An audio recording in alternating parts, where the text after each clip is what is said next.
I can announce that we've had more than 1 million workers who have chosen to participate in this very simple task of, again, sending 5 bullet points to your direct supervisor or manager, CCing OPM. I actually participated in myself. It took me about a minute and a half to think of 5 things I did last week. I do 5 things in about 10 minutes.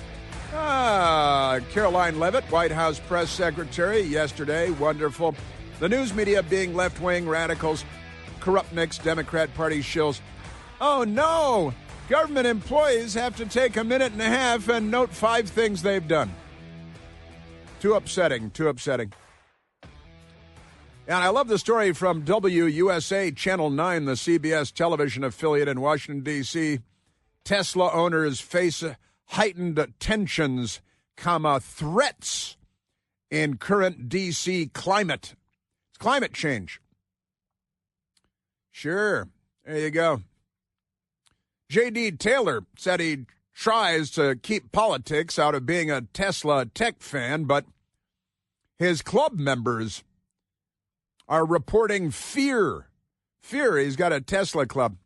He's got a rainbow Tesla truck, and they're being terrorized by Democrats for driving Teslas because, you know, the people that didn't vote for Trump are apparently violently, criminally insane. We've got that. Now, I was also just talking about Jeff Bezos, the owner of the Washington Post, and this one is quite wild. This story, and it gets crazier all the time, because Jeff Bezos, the owner of the Washington Post, put out a memo, and the Democrats are very, very angry about the memo because the paper, he says, will now be focused on 2 pillars, and the 2 pillars are personal liberties and free markets. Personal liberties and free markets. And then he said very pointedly, viewpoints opposing those 2 pillars, personal liberties and free markets, should be published by others and not the Washington Post. And the head of the editorial page resigned in disgust, in outrage, in a fit of pique. It's a fit of pique. Now, our friend Kevin Tober, he went to work, he went to Al Gore's Amazing Internet, and he found that people are really, Democrats, lefties, are really angry that the Washington Post is going to be interested in personal liberties and free markets. And that is too much for them to take. They can't take that. They might have to set themselves on fire, a whole bunch of them.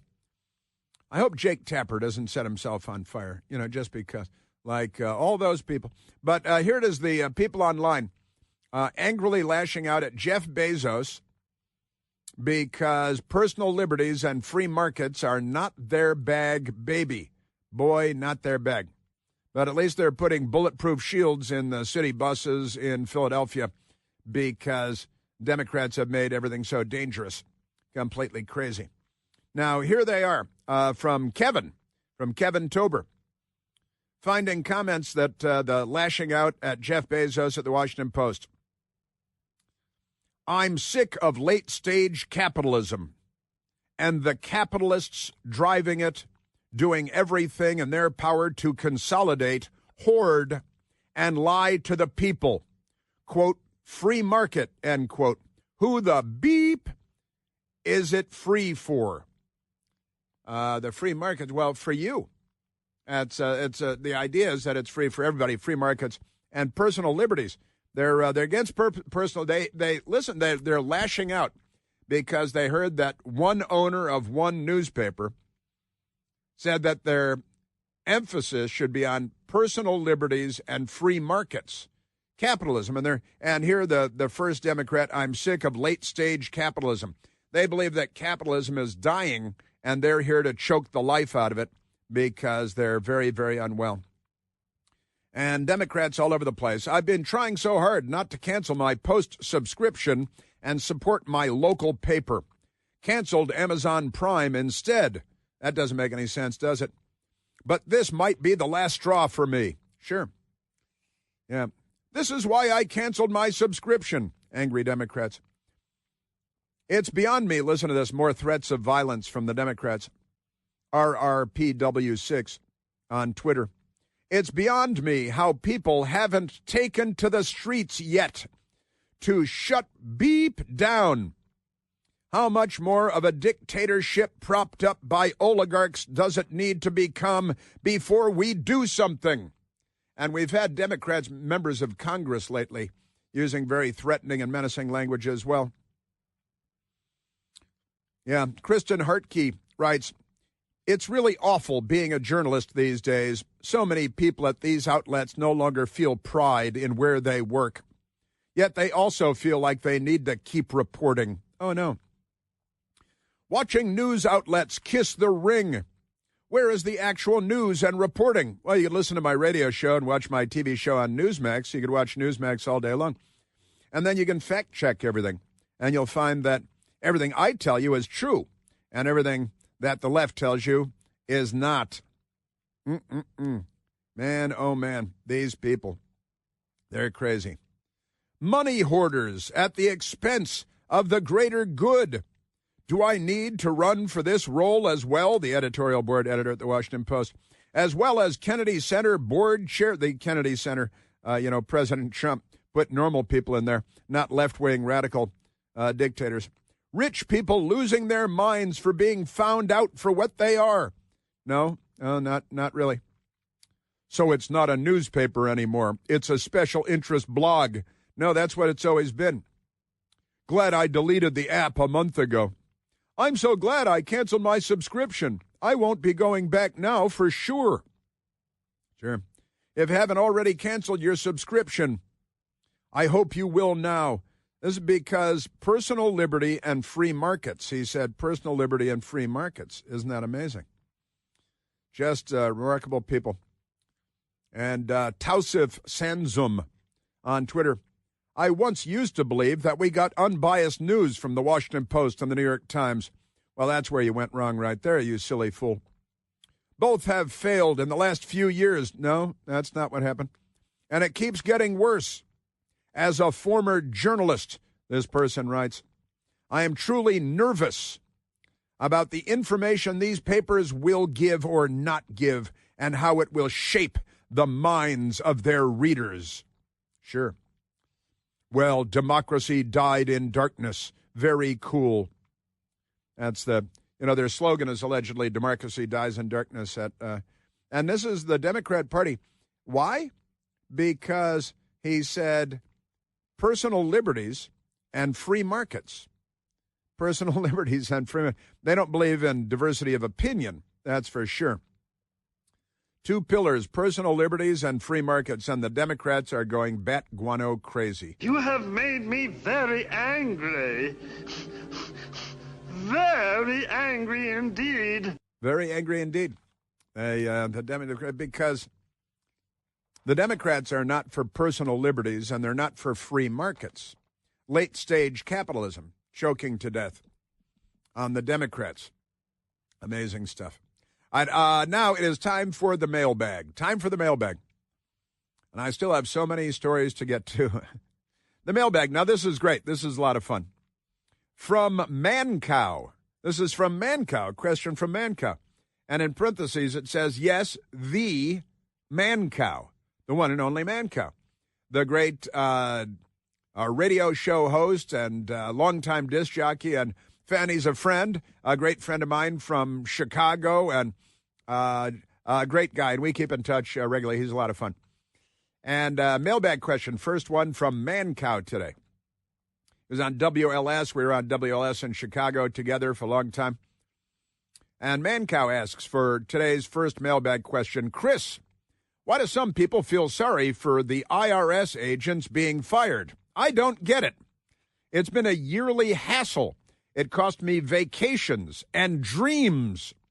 That money is people. It's money people could use for their own kids' college. No, Joe Biden paid for all that with, the tax dollars of plumbers and electricians. So if you went to Harvard, Joe Biden will pay off your student debt, your student loans. That money is money people could use for their own kids' college. And yet people feel sorry for these bureaucratic thieves. Can you explain it to me on your show? Your pal, the Mancow. Mancow. That's great stuff, and it's true. And Mancow sent this, and I went searching and doing some looking. One day ago, CBS Pittsburgh. Pittsburgh-based IRS agent speaks out after firing. And the IRS agent says, it's a CBS News story, people are not going to benefit from these cuts. People are not going to benefit from these cuts. And the New York Times very, very angry, like Marvin the Martian, too. And the New York Times people, their headline is, Trump just fired 6,700 IRS workers. They're not employees or agents. They're workers because they use the lexicon of the USSR, of the Soviet Union.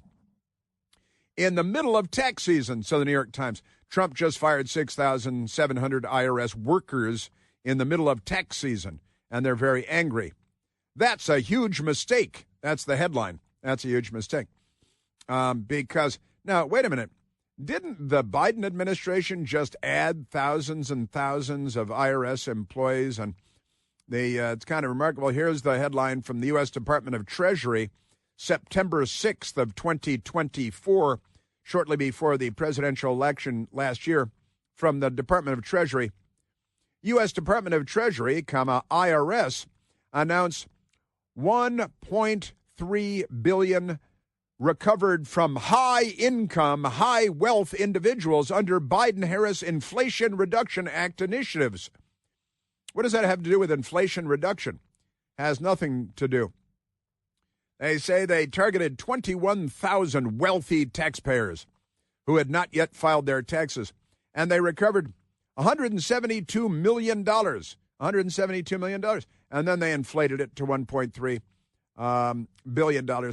And that's that we're all supposed to say, oh, that's great, because where the top 1% pays, what is it, like 40% of federal income taxes, and the government executive, IRS, is behind on Biden policy not to increase audits, because they got to increase audits. There are only so many billionaires in the country, and they already pay a huge, huge amount of, but never mind that. So Biden IRS enforcement budget to skyrocket. And that's because they had to add tens of thousands of employees, and they needed lots of our money to do that because Democrats love the IRS. And, they use them against Tea Party groups and patriot groups under the Obama-Biden administration, had to pay out millions of dollars after a lawsuit proved that they were targeted for political reasons and abused by the Democrats in charge of the IRS. But pay no attention to that. So, great stuff. And really, Mancow, the answer is nobody knows. The Democrats just love government, big government, abusive government, tyrannical government. They love everything that is wrong. Next, Grant. Thanks, Mancow. I'm going to call Mancow later. We'll talk. Fleetus asks, Chris, list your 5 accomplishments last week. Oh, no. I don't think, because government employees has to do that. List your 5. Well, let me see. On Monday, I did a 3-hour-long nationally syndicated radio show. I went home and had lunch with my best girl, then went to Newsmax and did a 1-hour television show on Newsmax that airs at 10 p.m. Eastern time that everybody enjoys. And then I came home to my best girl, and it was wonderful. And then on Tuesday, I did the same thing. On Wednesday, I did the same thing. On Thursday, I did the same thing. On Friday, I did the same thing. All 5 days, I did 4 hours of media, 3 hours of radio, 1 hour of television on Newsmax, and hopefully kept my best girl happy, too, by enjoying quality time together and meals together and all that good stuff. And 5 accomplishments last week. What else? Also trying to get our taxes in order. Did that, too. Yeah. Jasmine's nodding. Not happily. Taxes. It's like that.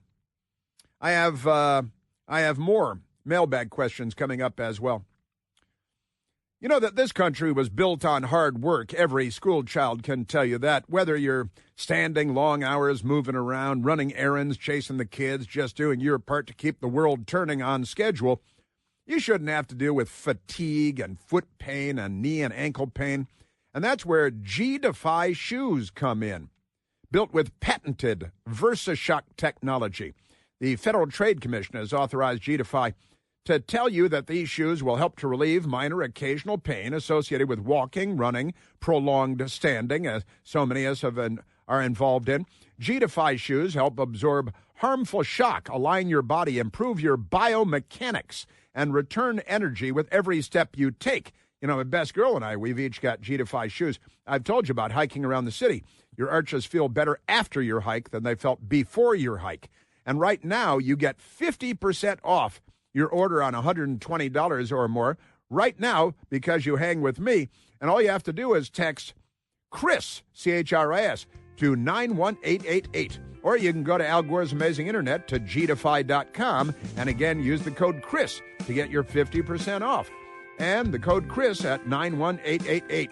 G-Defy's with their 60-day free trial. It's risk-free. Come on, you've got nothing to lose and everything to gain. Message and data rates may apply. Yeah, more mailbag questions coming up. Because our listeners are so brilliant, they have intelligent questions and fun questions, too. Chris here with a list of things that none of us should trust. The Washington Post, the New York Times, anything on CNN. Here's a list of things that I do trust. The Washington Times. Support real journalism for just $1 a week at washingtontimes.com/Chris. The Washington Post story is pretty hilarious today, I've got to say. Jeff Bezos' personal liberties and free markets. So the head of the editorial board for the Washington Post, one of the world's most important papers, right? The opinion editor, he quit when he found out they wanted diversity of opinion. Kind of hysterical, gotta say. And then they're expressing outrage all over the place. Oh, no! Free markets? Come on, capitalism is in its death throes. We can't have individual liberty. We're here to do away with that. Let's grab another phone call, Mike, before I get back to my additional mailbag questions. Not a lot of time, but let's go to Ken in Mount Pleasant, South Carolina. Ken, you're on the Chris Plant Show. Good morning. Hey, Ken. Good morning. Good morning. Good morning. I really appreciate you taking my call. I'd like to follow up on my call last week about the Gulf of America. Ah, yes, I remember well. The only known copy of the famous map that named America in 1507 just happens to be hiding in plain sight right there on Capitol Hill over at the Library of Congress. You have a treasure over there. Mm-hmm.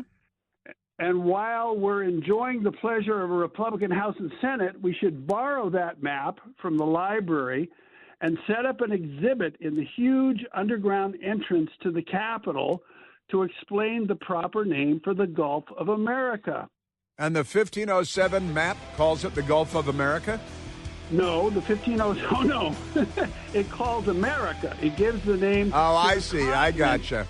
North America, South America, yeah, surrounding a Gulf. Why would you call it the Gulf of Mexico?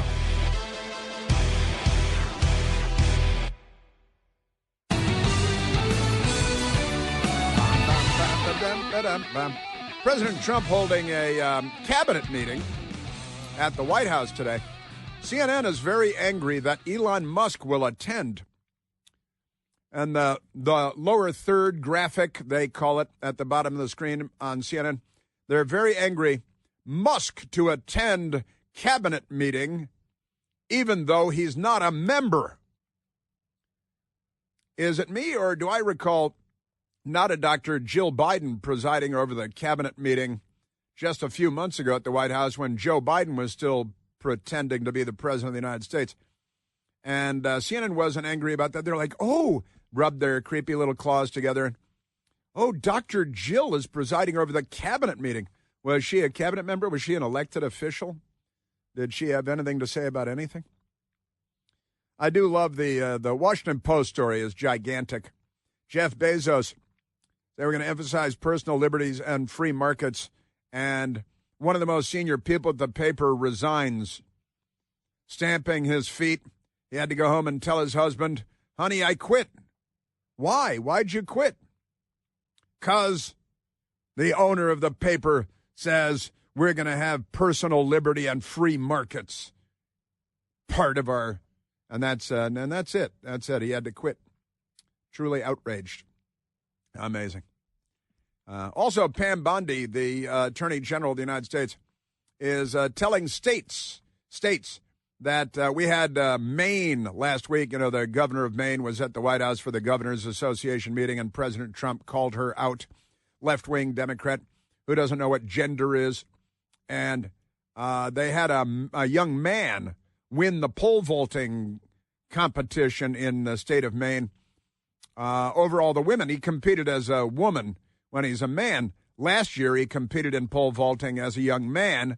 And then he said, now I'm a girl. And he won the statewide competition and stole the trophy and went home with the medal. And the Democrats applauded. Oh, good. We love cheating and stealing. We're left-wing mental cases. Isn't that amazing? And now Pam Bondi is, and by the way, it's a violation of Title IX, which I believe comes from the 1970s, which protects women in sports and girls in sports. And the Democrats are like, screw that. You know, I'm telling you. Just crazy, these people. That reminds me of the Jeffrey Epstein headline today, too.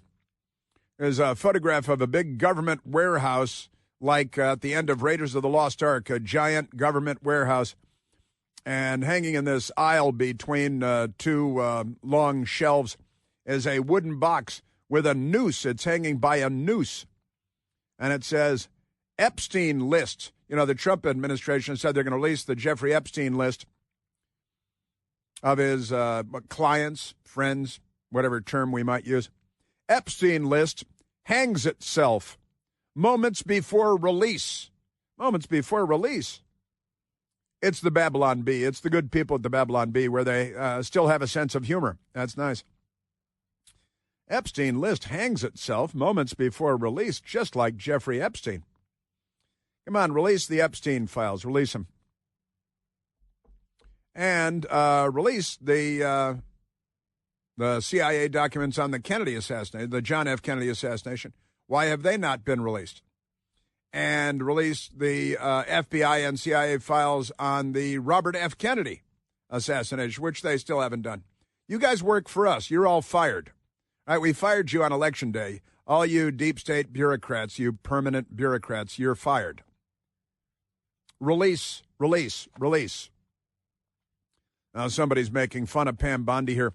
5 things that Pam Bondi did last week. 1, didn't release the Epstein files. 2, didn't release the Epstein files. 3, didn't release the Epstein files. And honestly, release the Epstein files. But Pam Bondi is warning the states now, you will comply. President Trump issued an executive order, an EO. Now we call them EOs, right? Like Sammy Davis at Ocean's 11.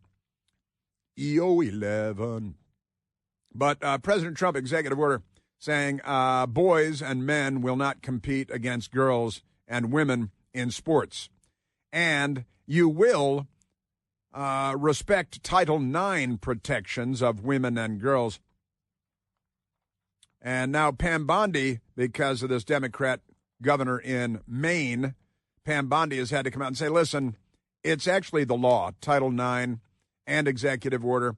Joe Biden issued more than 90 executive orders in his first week in the White House. And the media and the Democrats all respected them like they were coming from the burning bush. But that aside. All right, now let me get back to the mailbag. Come on, Michael, you keep holding me up. Michael's not really holding me up. It's not his fault. I start on topics, and then the topics, they take off. It's the news. It's the news of the day. I'm a newsy guy, you know. All right, so we got that, and I just did my 5 accomplishments last week from Fleetus. And then as I worked 14-hour days, 5 days last week, as I'm going to do 5 days this week, because it's what you do, you know, not at the Washington Post or at CNN. Yeah, CNN very upset. Elon Musk will be attending the cabinet meeting. You know, it's not only the cabinet members in cabinet meetings. They have deputies and all kinds of people attend cabinet meetings, but never mind that. we got that. And is it going to be televised? I think it's going to be televised, isn't it? Is that true? Going to be cameras in there? Like that movie, The American President? It was Michael Douglas, right? Michael Douglas. Let me get back to the mailbag. Mailbag. 2 more mailbag questions. TRS says, what did you learn that inspired you the most from Rush, Levin, your mother, or another key person in your life? I could go on and on about this for hours. I think I really could. The reality is when I started doing talk radio, almost 20 years ago, when I started doing talk radio, Rush Limbaugh, of course, the inventor, the creator of modern talk radio, and certainly modern conservative talk radio. We had Paul Harvey, and we had a lot of, but Rush Limbaugh defined the medium, right? And because Rush Limbaugh created the world of talk radio, one of the things I decided I would never do is mimic anything that Rush Limbaugh did or lift anything from Rush Limbaugh. It would have looked shameless and stupid and so on. But Rush Limbaugh brought a sense of humor. Now, I can't help but bring a sense of humor, and I thought the whole thing is supposed to be comedy from the get-go. Just look at what the Democrats are doing. So I don't think I ever lifted anything from Rush Limbaugh or poached anything from Rush Limbaugh, but you had to look at and look up to Rush Limbaugh as the founder and creator of the medium. But what did I learn from him that inspired me? Well, you know, I'm still looking for that 2-block-long oceanfront house in Palm Beach, and I haven't accomplished that yet. What do you think? Jasmine knows. She knows. Got none of that. Mark Levin, you know Mark Levin, the great one. He, again, I made it a point, and when I started doing talk radio, you know what I did? I stopped listening to talk radio. I didn't listen to talk radio because I said, well, I don't want to, now that I'm doing talk radio, I don't want to consciously or unconsciously mimic anyone else. And the great one, you know, the Mark Levin, he's a great friend, and I love Mark Levin. Wonderful, wonderful. But, you know, you're not going to lift, if you're doing this for a living, you're not going to lift from Mark Levin, you're not going to lift from Rush Limbaugh. What did I learn from them? Gosh, that's a tough one. I've never really given that a lot of thought, TRS, tell you the truth. Now, then you say your mother or another key person in your life. And I will say my mother, who was she started in the radio business in New York City when she was 7 years old or 9 years old. Literally true. Her father started in the radio business in 1924 after he returned from World War I. And my mother was in the radio business as a little child and through adulthood. When I was a kid, my mother was doing a television show. After my father died, we moved to Milwaukee, where my grandfather, her mother, was still on television on WISN in Milwaukee, Wisconsin. Pat Barnes and my mother was on television and did a show called Open House. And the set for her show was a kitchen. It was a kitchen because she was a lady. And she did interviews and stuff, too. She interviewed Burt Reynolds when he was a stuntman and stuff like that. But my mother, so my mother did television, my mother did radio. And I've got to say that my mother taught me to be honest and truthful. I still remember a day she caught me lying once when I was probably in 3rd grade, and she scolded me. And I still remember it very vividly because she told me how awful it was, how terrible it was to be untruthful. And my mother taught me to be honest and to be truthful and to never lie when I was a small child. And she taught me that the truth is very, very important, vitally important. And that if you're not an honest and truthful person, that you're not much of a person. You're not a good person. And I carried that with me into the news business, and that didn't work out very well because CNN took a turn for the worse, and I had to flee there like it was on fire. But I'd say I would give my mother the greatest credit for the person that I am, and honestly for what I do on the radio and for what I did as a news guy when I was at CNN and what I do at Newsmax, too. To always be honest and truthful, no matter what, even if, ... if it's not in your best interest, and on and on. But my mother taught me to be very, very truthful. Really a big deal. She was a great mother, raised 6 sons really by herself, and everybody turned out pretty well. Me better than everybody. I kid. But everybody's great. And my mother was a great mother, and she taught me very valuable lessons that have served me well in life, in radio, in journalism, and in life. My best girl. She'll tell you that I never lie. I just don't lie. I cannot tell a lie. I'm like George Washington because of my mother.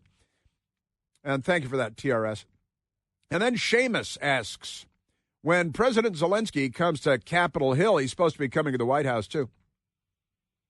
Who would, this is good, who would win a best-dressed contest between him and Senator Fetterman, who at least occasionally wears T-shirts with painted-on ties.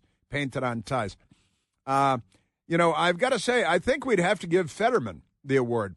And that's not an easy one either, Seamus. But Fetterman, you're right. He at least wears that fake tuxedo T-shirt and things like that. And I was on Newsmax. We were talking about this last night or the night before last. And I was saying, well, Zelensky is supposed to be coming to Washington to meet with Donald Trump at the White House, allegedly Friday. But the Ukrainians threw a wrench into that today. Now we don't know whether it's going to be Friday or not.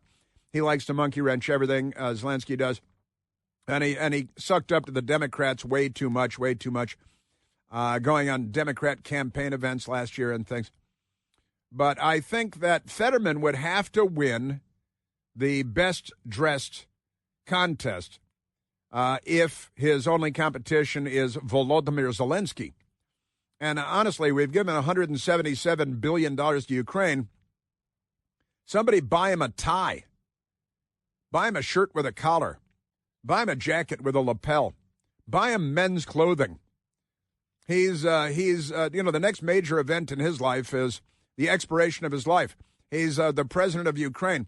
He's a full-blown adult. He's a former comedian. Apparently not a very good one. But definitely Fetterman would have to win. And I don't want to, Fetterman has come around on an item or two here and there. And I'll give him credit for being right instead of being wrong, even though it doesn't happen very often. But I would give Fetterman the best dress contest when compared to Zelensky and no one else. Maybe a couple of homeless people, but that's about it. Yeah, so Fetterman he won a best dress contest in Washington, D.C. on Capitol Hill. John Fetterman did. Well, yeah, his only competition was Volodymyr Zelensky. And I was talking about, I think I was talking about this on the radio the other day. Maybe it was just on Newsmax. I said when he gets here, Trump makes ties. He manufactures ties. You can buy Trump ties. Red ties, blue ties. Doesn't matter what color you want. If you want red or blue, he's got those. I think there are more as well. But I think President Trump, I think it'd be hilarious if when Zelensky came to the White House, if Trump presented him with a selection of Trump ties. That would be hilarious. You'd have to give him a shirt with a collar, maybe a Velcro back tearaway shirt with a selection of Trump ties. I think that would be great. Hilarious. Great idea. And that is it for our mailbag selection today. Now, what's going on in the Clinton household on this hump day? They cut off the cameras there. All right, President Trump holding a cabinet meeting at the White House today, and cabinet members are there, and CNN is upset. Oh, no, Elon Musk is there, too. He's a senior administration official working on cleaning up our government. CNN is against it. Trump convenes first cabinet meeting, Elon Musk attends. That's the CNN headline. Very, very odd people.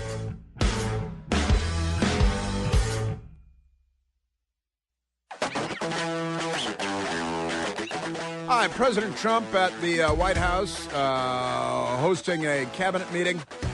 And President Trump made a funny joke. I think we have that soundbite, don't we? He said, well, I'm going to actually preside over my cabinet meeting, unlike Joe Biden, because his wife presided over Joe Biden's last cabinet meeting. What are you expecting at the cabinet meeting tomorrow? It's going to be a cabinet meeting, and I'll preside, unlike Biden, I'll preside over my own cabinet meeting. I'll preside it, and I'll laugh. I'll preside over my own cabinet meeting. Elon Musk is speaking to the cabinet. And I should point out, this is kind of fun. The first televised cabinet meeting, first televised was Dwight Eisenhower. Dwight Eisenhower hosting a cabinet meeting. And he was President of the United States, of course, and Supreme Allied Commander of forces in Europe and all that good stuff. Dwight Eisenhower also held the first televised press conference as President of the United States, Republican great president, interstate highway system, all that good stuff. And, Eisenhower at the first televised cabinet meeting. Wonderful, wonderful. And actually, that was pulled together by my friend's father, my friend Ron DeFore. Ron DeFore's father was Don DeFore, the television great, Hazel, among other things. And Don DeFore pulled together the Eisenhower live cabinet meeting for television and was actually awarded an Emmy by the Television Academy at the time for making a live broadcast out of a presidential cabinet meeting at the White House way back when. That's a ton of fun. And I was going back and forth with my friend Ron DeFore today, and he's like, President Trump going to be holding a live cabinet meeting on TV. My father pulled together the first live televised cabinet meeting with Eisenhower. That is pretty wild, I've got to say. A lot of fun. So, and again, Republican president. And imagine that. The Democrats, on the other hand, they're another thing altogether. Yes, they are. And I've got a great many stories to share with you that I was not able to get to today, so I think I'm going to have to come back tomorrow. Pretty amazing. So one of the things I didn't get to is the Democrat governor, Murphy, who wants, and this is a pretty crazy story, I've got to say, he wants 16-year-olds to be allowed to vote in New Jersey, right? And the Democrat governor, of course, 16-year-olds, Governor Phil Murphy, he's going to spend $1 million taxpayer dollars funding a state effort because he supports 16-year-olds being able to vote in school board elections. You got to have teenagers electing their own school boards. And then, of course, once you do that, then you say, well, what's the difference between voting for that and for mayor? And then for Congress and for president, they're trying to get children into voting. There is a fun old movie called Wild in the Streets. Christopher Jones and Max Frost and the Troopers, Nothing Can Change the Shape of Things to Come, where they wanted 14-year-olds to vote so they could elect rock stars to become president. It worked well in the movie, but not so much in real life. Democrats.